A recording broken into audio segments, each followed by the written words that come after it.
Nouveau rebondissement dans l'affaire Martinez-Zogo, les avocats étrangers de Maxime Eko menacent.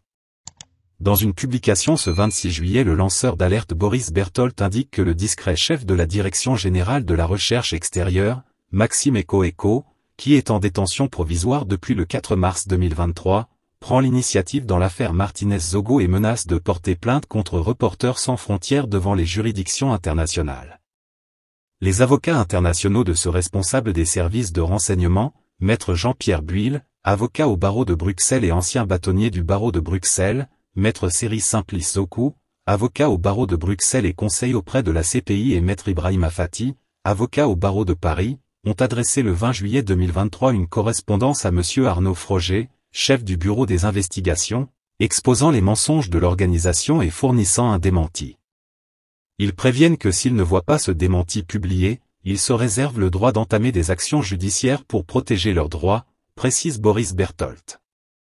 La défense de Maxime Eko remet en question plusieurs points de l'enquête menée par RSF, dont certains étaient déjà contestés, même par une partie des services de sécurité et de l'opinion publique. Sur la relation entre Maxime Eko et Justine Danho. RSF affirmait le 3 février 2023, le patron du service de contre-espionnage, Léopold Maxime Eko, a lui-même été arrêté. Hier soir, ce dernier niait encore avoir été mis au courant du projet visant à réduire au silence le présentateur d'Amplitude FM. Pourtant, son propre adjoint, le directeur des opérations spéciales Justine Danho, a fait une déposition saisissante.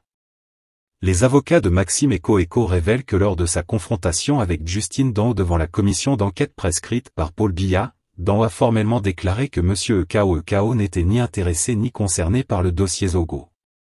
De plus, il précise qu'en indiquant que Justine Danho était l'adjoint de Maxime Eko, Arnaud Froger ne connaissait en fait rien de l'organisation de la DGRE.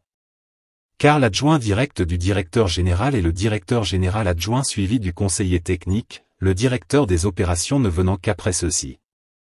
Les avocats de Maxime Eko révèlent également qu'en date du 12 novembre 2021, le patron de la DGRE avait expressément pris une note de service portant sur la coordination et le contrôle des activités de la direction des opérations.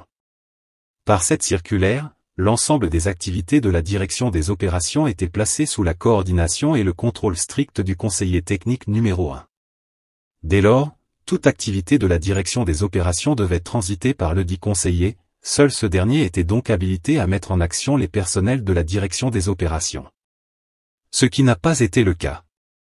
Ni le directeur général adjoint et encore moins le conseiller technique n'étaient au courant de l'opération de Danho.